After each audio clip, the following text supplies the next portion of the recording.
witnessed a game genre that turned gamers into millionaires. That you can now proudly say to your mom that there is future in playing games.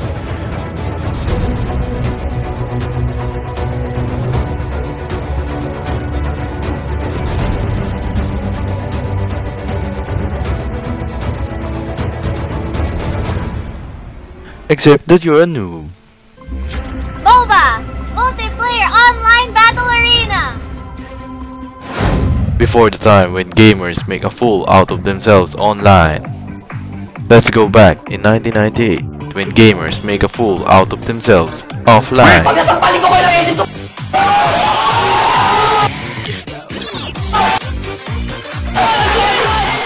In 1998, games that ruined your fingers suddenly appeared. StarCraft, Red Alert, and Warcraft. RTS genre ruled the gaming community in this age. This is the age where you click a couple of units, build bases, train troops, overwhelm your opponents, until you face an opponent with next level strats such as early rushing, constantly being attacked, and some guy who actually knows how to play the game. RTS games became very popular that it spawned numerous titles such as Warcraft 2, Red Alert 2, Generals, Battle Realms. It became very popular that it gave birth to another genre and ended their own RTS genre. It all started in 1998 when companies started allowing players to create their own custom maps. Then, a mysterious guy named Aeon64 created a custom map in Blizzard StarCraft named Aeon of Strife. Unlike an RTS genre, which allowed the player to control everything including buildings, the number of controlled units went down to a single character, which will have to defend 3 lanes by themselves. Each unit's killed yield a gold drop which will be used to purchase upgrades. The person who first destroyed the enemy's base or the Zelnaga temple will win. And that was the earliest recorded MOBA in history when it still wasn't defined. 4 years later, Warcraft 3 Reign of Chaos was released by Blizzard again. Another modder, Yule, finally incorporated the mechanics of Aeon of Strife and created another custom map. This custom map became of what we finally know of as Defense of the Ancients, or Dota. The game progressed to the point that there were multiple heroes available with a wide variety of skills. Yule suddenly left the modding community and Dota was left without any successor. Eventually, Dota was passed on to other modders, improving their gameplay until it reached Mayan and Ragnar, which incorporated Warcraft 3 characters into Dota, and then the game is now called Dota All-Stars. Ginsu, along with a band of his friends including Icefrog, began developing Dota, improving its gameplay. Unfortunately, Ginsu also left in 2005. The development of Dota ended up in the hands of Icefrog and has been developing it until today. As a tribute, the past makers of the game were immortalized in its game items like Ginsu's Scythe, Yule's Scepter, and Aeon Disc. And eventually, Dota became the basis of all MOBA games. The future MOBA games such as League of Legends can highly be paralleled with Dota's mechanics. Now witness the current mechanics of this game.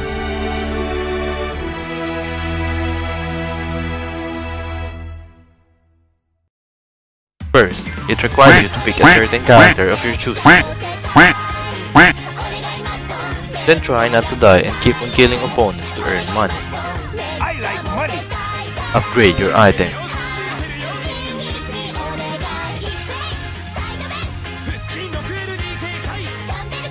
Keep on pushing until you reach the enemy's base. As easy as that. But when you thought it was easy, wait until you start playing with other people and you realize you're not good enough. Because there was no guide, you had to memorize everything on your own by watching people who trash you. As you play with other people, you'll realize that you can't just pick any character that you'd wanted, as you'll end up getting countered by your opponents.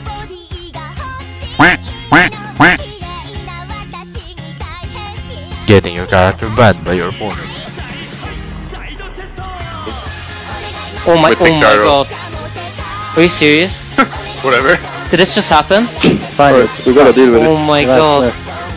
You have to memorize all the items in the game and their uses, like measure,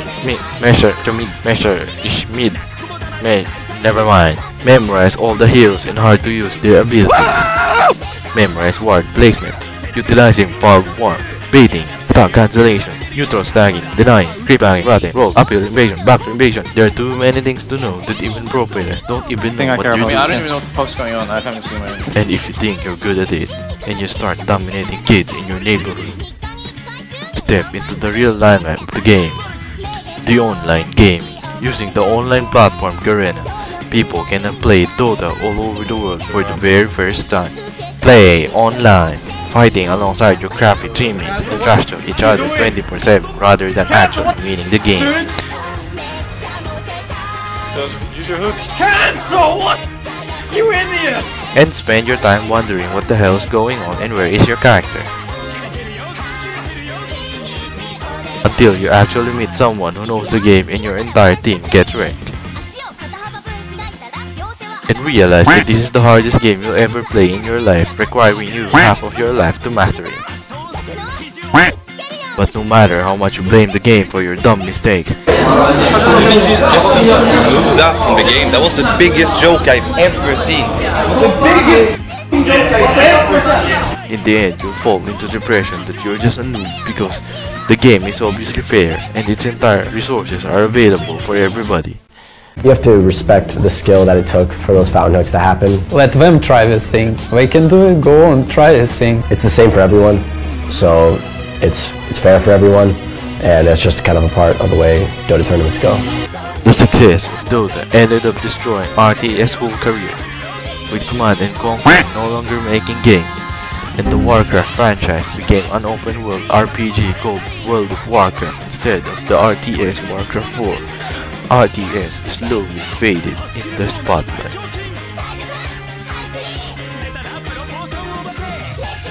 But as something crumbles, another one rises. The rise of MOBAs came to light. Multiple games spawned from Dota. It gave birth to Heroes of New World, Heroes of Storm, Smite, Mobile Legends, Bang Bang, Pokemon Unite, League of Legends, and eventually the game that shapes the esports world, Dota 2. The success of MOBA became riddled with controversy as to who actually has the rights to these games, when they all bloomed from one single game, Dota. A game that was made by an unknown person under Blizzard Entertainment Warcraft 3 costume map maker. Dota ended up in the middle of a crossbar between Blizzard Entertainment, Valve, and Riot Games. Blizzard Entertainment claimed that they owned the rights as the original Dota was made from their Warcraft 3 Reign of Chaos and Frozen Throne, while Riot Games claimed that they owned the rights, as former creators Mescon and Ginsu himself now works for Riot Games.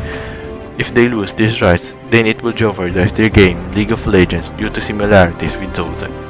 But Valve eventually won the intellectual property rights to the franchise. It was said that Valve also won by hiring Icefrog and was also in contact with the original maker of Dota, Yuri. This event also became a groundbreaking in modding community. This opened up something to video game companies that they can actually lose millions from a lost potential from these modded maps within their games.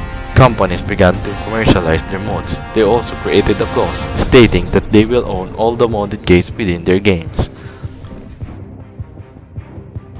But while this darkness threatened the gaming community, it also opened up a new hope for gamers as esports industry opened up. It made gamers into something that they would never imagine. It made them heroes.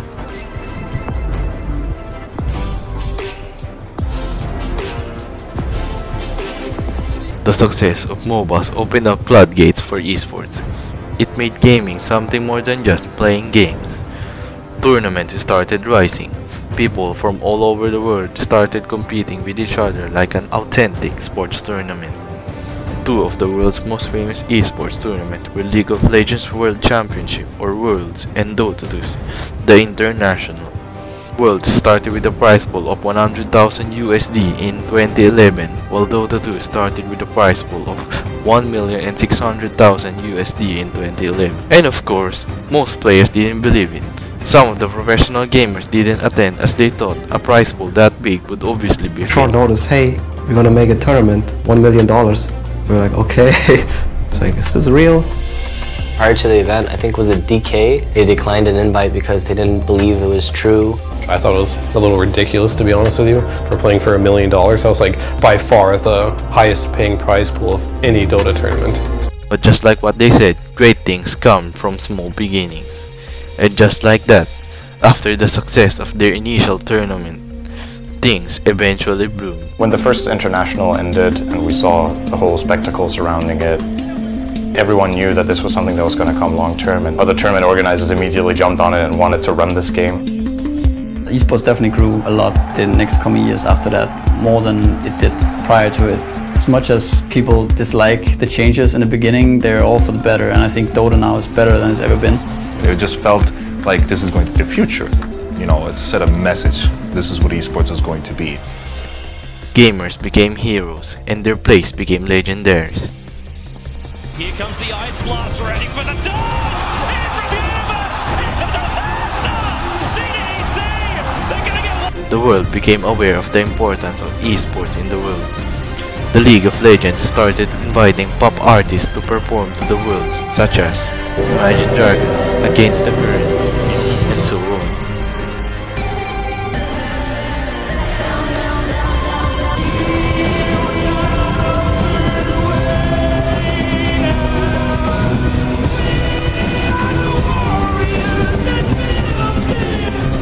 Valve also escalated their game on the international that the event was even shown to the news such as ESPN and even in our local news. The international games was even streamed in local TV like a real sports game. The International Dota 2 Championships sa Seattle, USA. Eventually, Vladimir Putin himself even congratulated the recent winners of the International 2021, Team Spirit.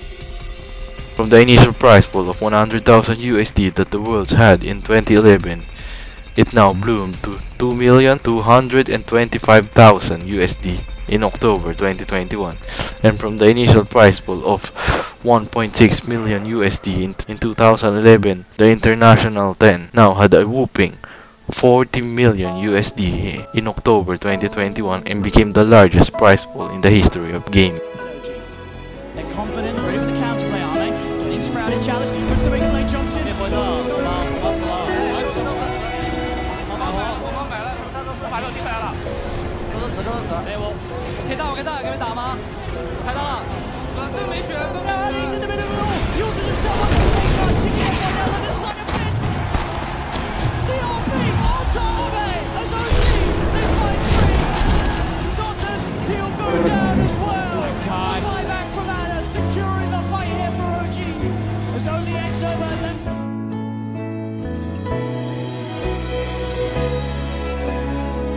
MOBAs were still being improved up until this day.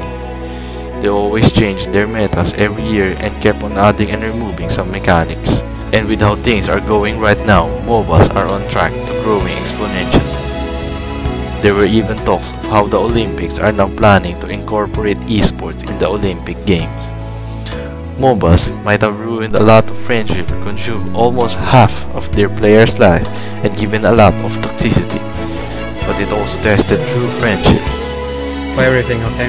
Thank you for trusting me. What? I failed you. You did not, man. You did not. At all. 打完比赛过后，我的队友就告诉我不要那么内疚，因为我也是有功劳才能够达到前3这个成绩。Unconditional support from friends and families. It showed that games are not just games. It is something that can be worth fighting for. It showed that players are not just players. They can be people that could go down in history as heroes. Changing mindsets is never easy, so it's gonna take a while. When the gamers now become parents, we will be supportive of our kids playing, and I think that's really when everything will boom. strongly believe that if I woke up in the morning and I had to play the TI final, I would play the best Dota of my life. That's all that would matter to me. If I played my very best, nothing else would matter.